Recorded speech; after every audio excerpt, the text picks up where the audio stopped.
Hazuki, everyone. Are you familiar with Search and Rescue Woods? These are stories that might give you some chills. Not the good kind, though. Our story starts with a search and rescue officer.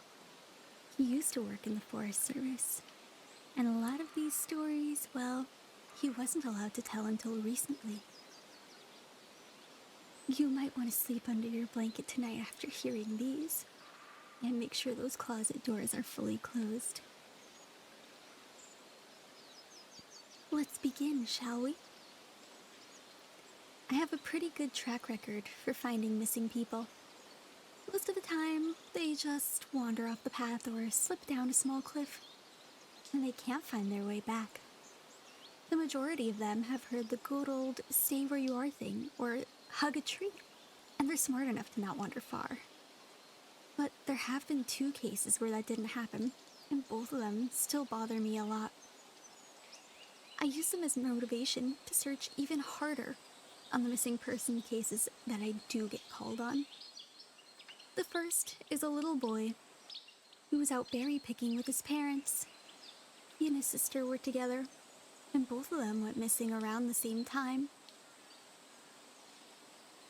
Their parents lost sight of them for a few seconds, and in that time, both of the kids had wandered off. When their parents couldn't find them, they called us, and we came out to search the area.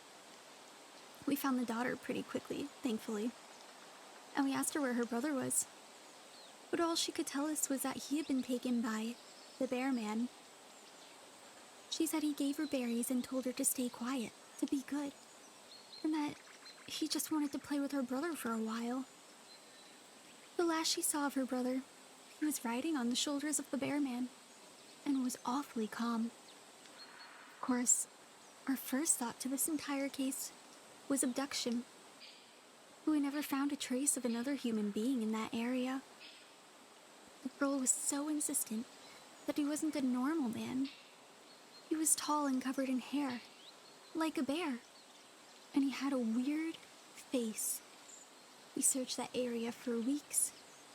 It was one of the longest calls I've ever been on, but we never found a single trace of that kid.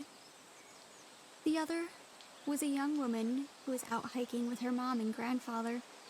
According to the mother, her daughter had climbed up a tree to get a better view of the forest, but she never come back down.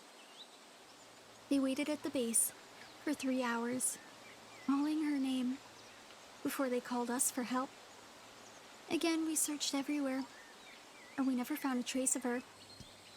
To this day, we have no idea where she possibly could have gone. But no one ever saw her again. A few times I've been out searching with my own canine, and they've tried to lead me straight off cliffs. Not hills, not even rock faces. Straight, sheer cliffs, with no possible way down. It's always baffling, and in those cases, we usually find the person on the other side of the cliff, or miles away from where the dog lost their scent. I'm sure there must be an explanation, but it is sort of strange. One particularly sad case involved the recovery of a body. A 9-year-old girl fell down an embankment and was impaled by a tree at the base. It was a freak accident, but you never forget the sound of a mother losing her child.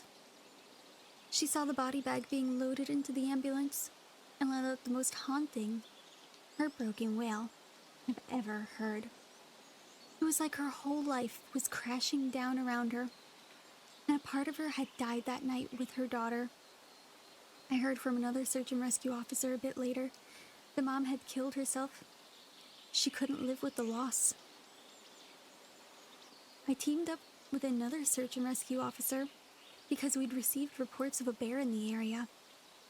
We were looking for a guy who hadn't come home from a climbing trip when he was supposed to, and we ended up having to do some serious climbing to get to where we figured he would be. We found him trapped in a small crevice with a broken leg. It wasn't pleasant. He'd been there for almost 2 days, and the leg was very clearly infected. We were able to get him into the helicopter and I heard from one of the EMTs the man was absolutely inconsolable. He kept talking about how he'd been doing fine.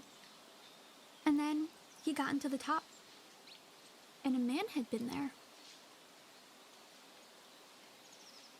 He said the man had no climbing equipment. He was wearing a parka and ski pants. He walked up to the guy, and when the guy turned around, he had no face. It was just blank. He freaked out and ended up trying to get off the mountain too fast, which is why he'd fallen.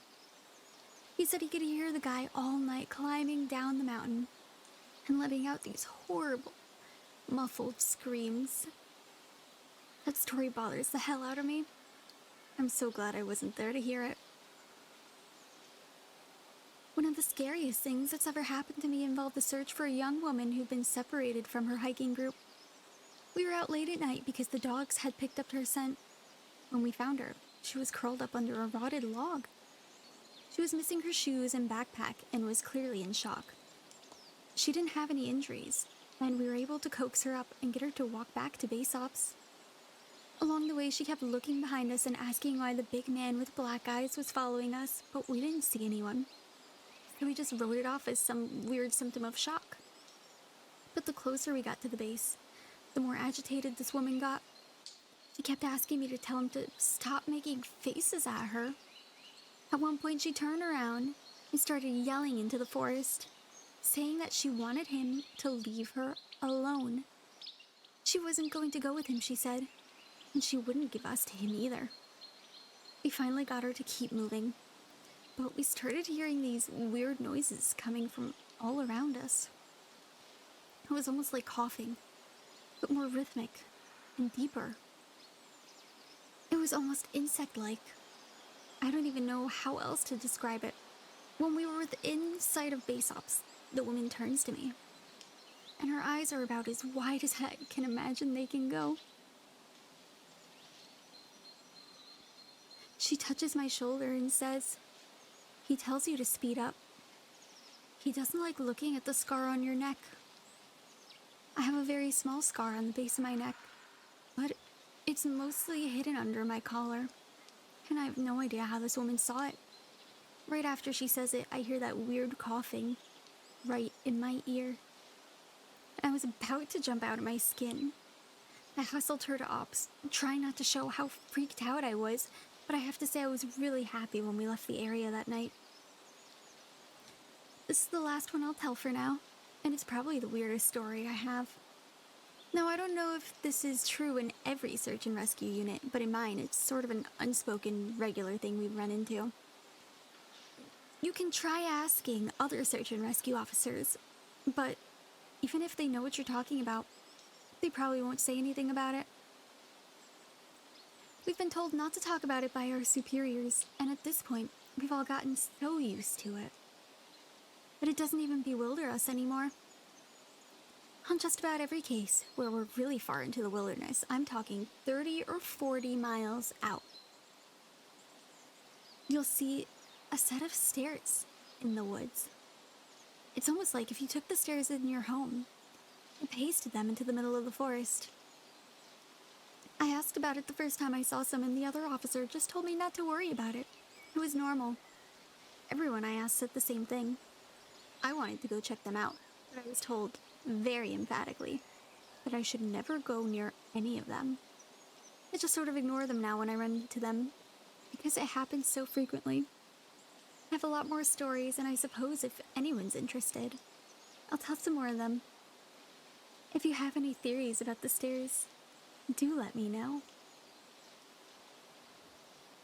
And that was our first set of stories in the Search and Rescue Woods series. What do you think about the stairs? A harmful entity? Or a harmless supernatural occurrence? Let me know your thoughts in the comments below, and I'll see you in the next video. Don't forget to like and subscribe.